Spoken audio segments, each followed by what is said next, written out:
Hey everyone, welcome to the next installment of my Jurg's Cup build. So today I'm going to be adding more layers of paint to the back plate of the guitar. Right now you can see this is a really bright green. It's UV and glow in the dark, but I want to do something a little more to it.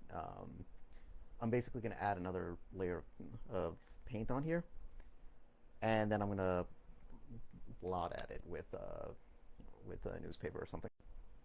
And it's just to give it like some type of leafy texture to it. This is a rose-based guitar after all. And then I'm going to engrave the guitar, the back of the body, with the song name that's going to go with this, which is something I do with all my guitars. So my first build, that's all the way over there, it's a blue LP style guitar, which the proper name I gave it was Bella, after the dog that's engraved onto the headstock. But I also call it the Blue Jean Baby, and that's because the front of the guitar, it's stained with stunning stains from Crimson Guitar, and the color is denim blue. And I also have a bass that, oh, by the way, yeah, Blue Jean Baby is a line from an Elton John song called Tiny Dancer. And then I also have a bass, the proper name being Morrigan. And the line from the song, I chose The Crow Black Dream, and that's a line in the song from Burn by The Cure. So this one I'm just going with what was voted on. Actually, I cast a poll for this one, and the results are, with a score of 20, Desert Rose by Sting, and Kiss from a Rose ended up with a score of 14. So yeah, we're gonna go with Desert Rose. But yeah, so I want to start off with the easy part first. I want to spray paint this, and yeah, I'm gonna put the mask on. It's not a very powerful airbrush. The air compressor is pretty weak. It's only like 20 to 25 psi, but still, it just helps to put this on.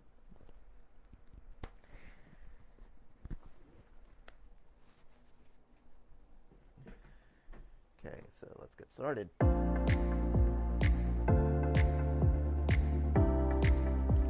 Okay, so here you see me with my airbrush. I am just spraying in a darker green. I believe the color is leaf green. And it's just to add an extra darker layer. And, you know, it won't really do anything too horrible. It's actually not doing anything horrible at all. So the reason I did that is to have two layers of color. They're within the green family, but one is lighter and then the other is darker. And I'm just going over it with the small airbrush. It's not very powerful, but I'm still wearing my mask just in case.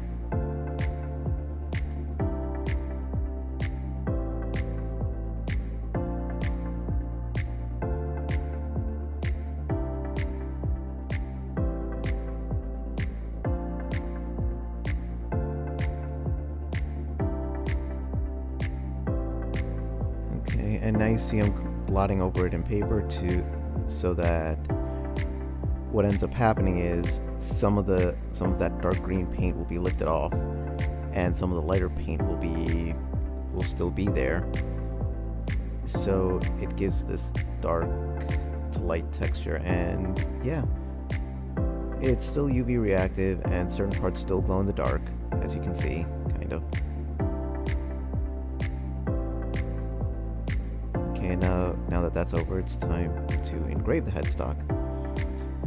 So the body is actually an arch top, meaning it's curved on the top.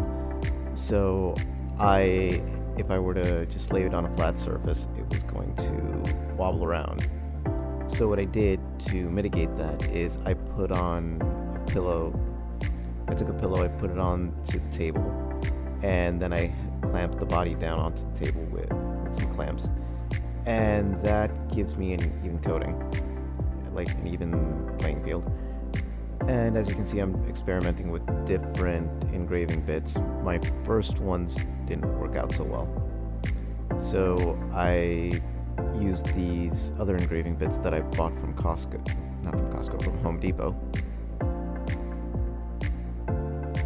And as you can see, it works much, much better. Yeah, and nothing special here. I traced over where I wanted the words to go. And so I'm just going over that with the painter's tape as my guide.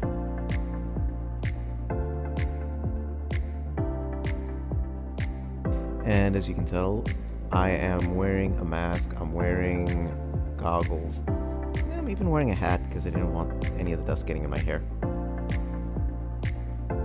None of that is fun, by the way. And every once in a while, I'm just adjusting the speed.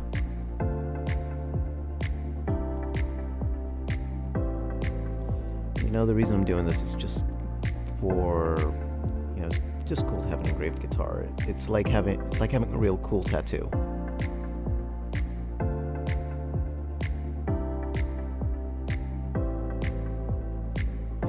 And yes, I'm doing all of this one-handed because I've stabilized the guitar, and you know, it just works.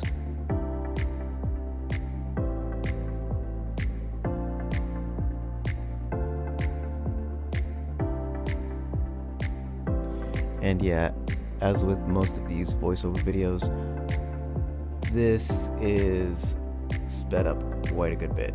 It's currently running at 6 times the normal speed.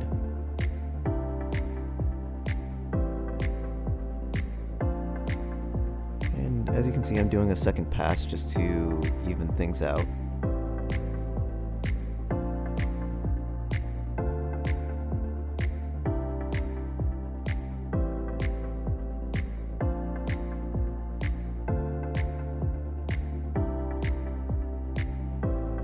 And as you can tell, this is really bad for posture.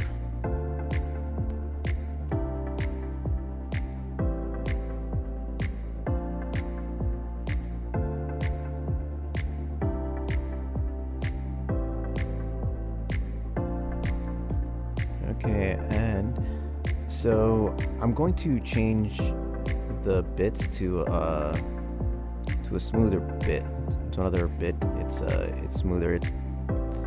It helps to give a. It's essentially like going over the guitar in a finer grit of sandpaper. It just helps to smoothen things out a little bit there.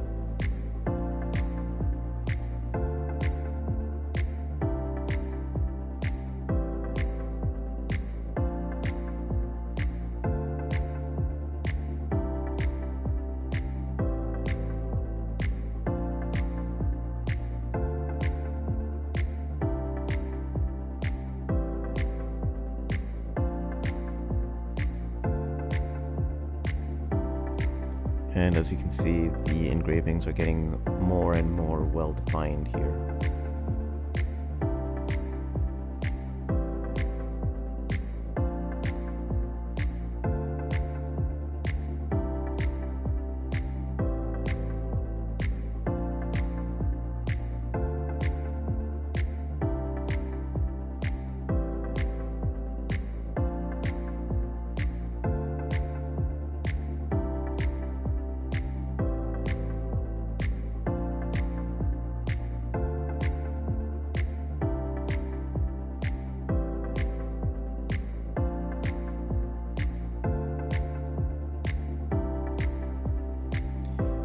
Yeah, and by the way, this one was really messy.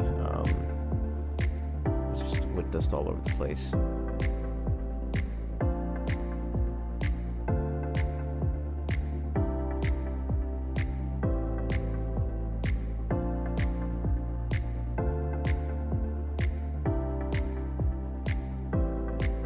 Okay, now I'm putting away the rotary tool, and I come back with a paintbrush. It's unused. I'm just cleaning out everything so that so that there's no dust in there.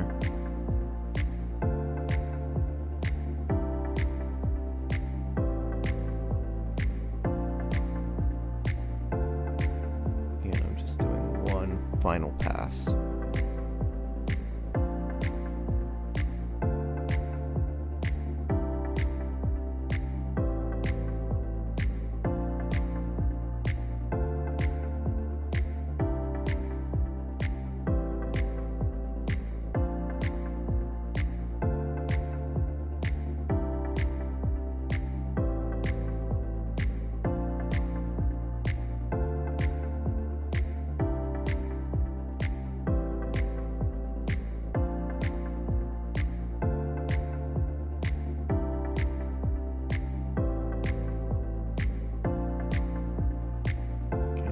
Again, cleaning out the grooves I made, and yeah, I'm just taking off the painter's tape now.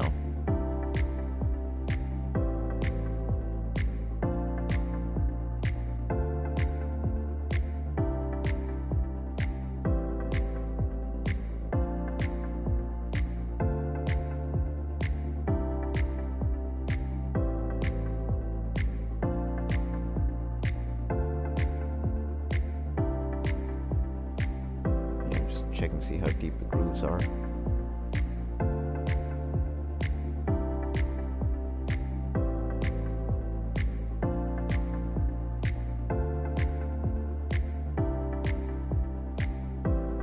And just doing a little extra cleaning by going over it with a moist paper towel. And now I am going to sand seal the engravings that I just made. And the reason for that is because mahogany is a porous wood, and the epoxy resin can actually sink in there, and it can damage the guitar. So you want to sand seal before you pour epoxy resin onto wood.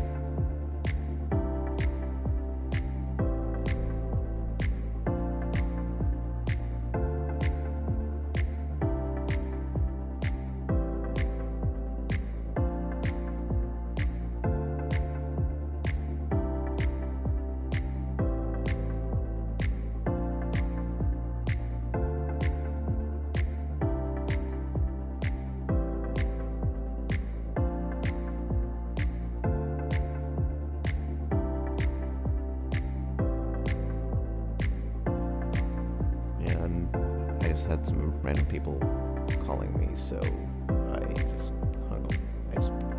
hung up the phone on them. That's why I was checking my watch.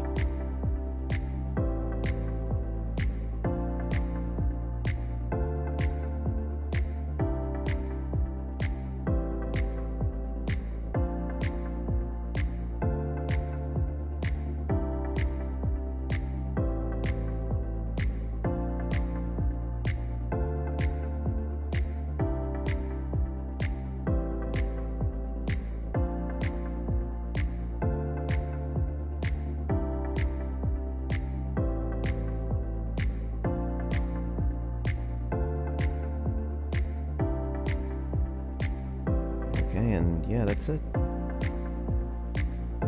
The guitar has been successfully engraved and sand sealed.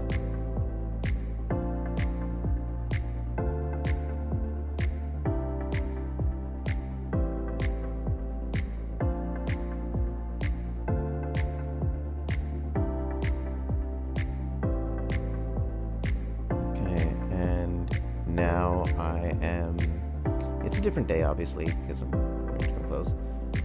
I'm actually sealing the back plate in shellac. It just helps things pop, so I get a little more texture, visible texture onto the back plate. And I do multiple coats of this throughout the time. I just do it off camera. And the next piece is I am going to fill in the engravings. It took me a few times to get this right. Just including this as essentially a cautionary tale as to what not to do. So this is the first attempt of it. Okay, there I am pouring in the UV resin, and I'm adding a tiny amount of mica powder. You don't need that much to coat it. Mica powder just notoriously gets everywhere, so you don't actually need that much. And if you use too much, it won't properly cure.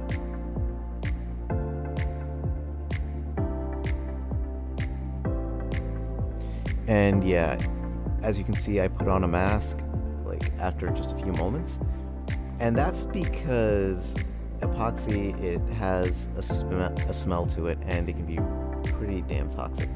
So you do want to wear a mask when you're working with this stuff. That's also why I'm wearing gloves. I don't want that stuff touching my skin.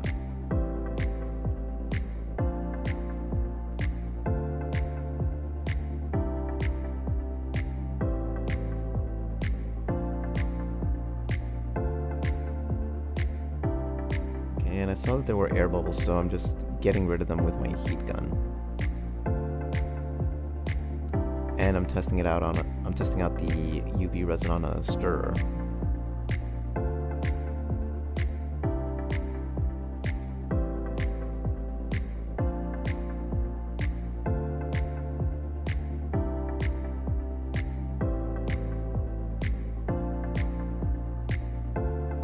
Yeah, I'm just poking at it to make sure that it fully cured, and it looked good. So that part was fine.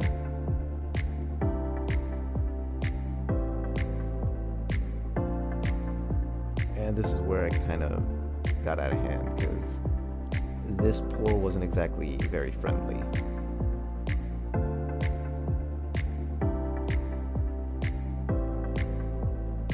As you can see, I walk off to moisten the paper towel and clean up.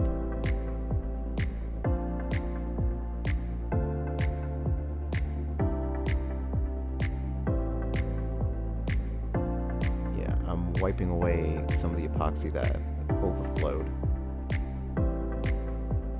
In hindsight, I really shouldn't have taken the painter's tape off.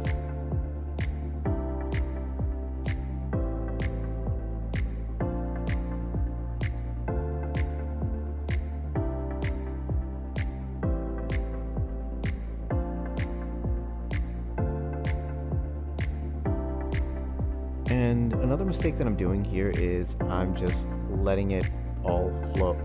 I'm not pouring in little by little. When you do that, you do run the risk of air bubbles, but the other aspect to it is epoxy can really flow pretty easily. It's not as viscous as you would think it is. So it could easily just fill up the engraved portion quite quickly, which is what I ended up finding. It overflowed, and it was just very difficult to work with.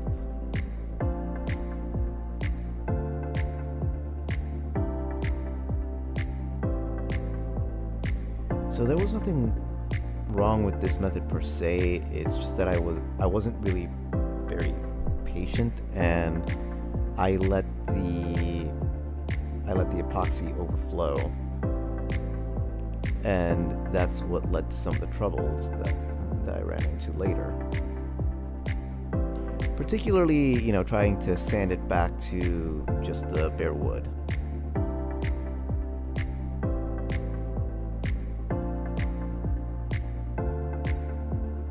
I'm just shining the UV light onto this. And now I try to flat sand it, which, it kind of worked, but it kind of didn't. It took forever to fix this.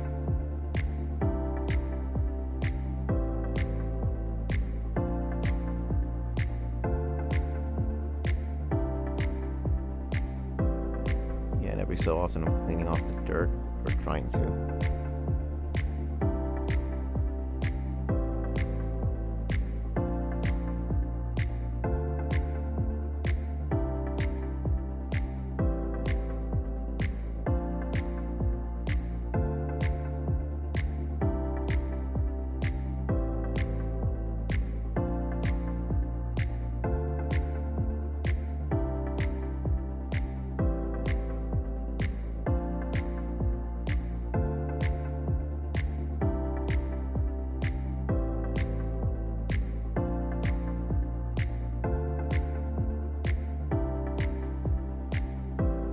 So I broke out the rotary bit again, and this did kind of work, but it created some divots into the guitar, which I was able to correct because thankfully I had a lot of the grain filler left over.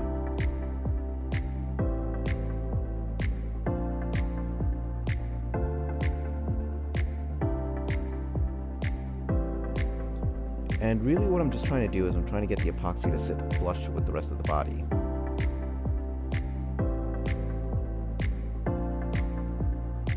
So first I use a sanding disc. It kind of worked, but it just wasn't strong enough. Hey everyone! Alright, so a little recap from my last fiasco. Epoxy resin, like UV resin, epoxy resin is really difficult to deal with.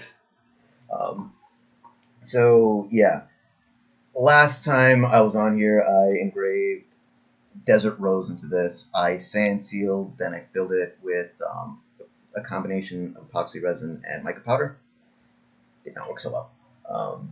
And so what I ended up having to do was I basically took my rotary tool and just started going over the outlines again, and basically I just drilled out the UV resin. Then I sand sealed again, and then I put in the gold mica powder first, and then I did like a few drops at a time of the UV resin. The reason for that is that the UV resin will not cure unless you hit it with either a UV light or you take it onto the sun. And so with that, I had to also put in some grain filler for the unfortunate divots that I cut in. And yeah, this is the product right now. Yeah, I sanded away the excess grain filler with a power sander, which I'm going to be doing that right now. I went at it with 120 with a 60 grit sandpaper to get me to this, so it's really good. The letters are now sitting flush with the rest of the body, which is what I want. And so now I'm just going to go at higher grits to smooth it out, and then we'll take it from there. I'll go ahead and upload the rest of this to YouTube. But yeah, let's get this going. Okay, and now you see me with a palm sander that I actually rented from Home Depot. And this was the game changer. It helped me to sand away the excess grain filler, the excess epoxy resin. It helped me to sand everything flush with the body. And it's pretty simple to use. I'm putting on a 150 grit sandpaper, but really all I needed was the 60 to go onto the palm sander. Everything else I was able to sand away by hand. And yeah, this is just an example of having the right tools for the job. This worked out so well for me. It was such a huge game changer.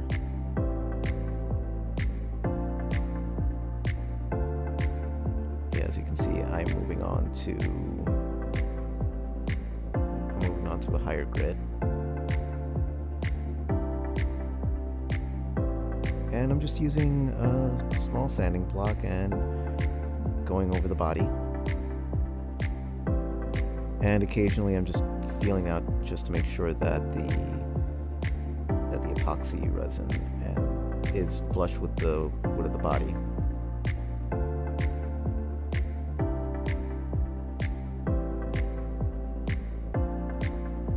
And then finally finishing it off with a 400 grit sandpaper. And I'm just wiping away the dust. I will say this, the power sander, the palm sander, really good for this job because because it did what I needed to do. So a few takeaways from this are, number one, do not rush this. If you're working with epoxy, do not rush it. It's not a very viscous fluid, so if you're going to fill some engravings into it, go slowly. It won't cure until you hit it with a UV light, and if air bubbles are an issue, you can easily just use a heat gun. I had mine on the lowest setting. The other thing to note is wear the proper protection, because again, that stuff smells horrible and it is very dangerous to inhale. And then finally, just also have the right tools for the job, because I would have saved myself a lot of pain and heartache if I had just had the palm sander from the very beginning. It just made my work so much easier. And if you really just don't feel like having to do this, just don't work with the UV resin. This was a vanity project, and yeah, this is where it got me. But it looks good now, and the next steps are just to dye the wood. All right, thank you for watching. Take care.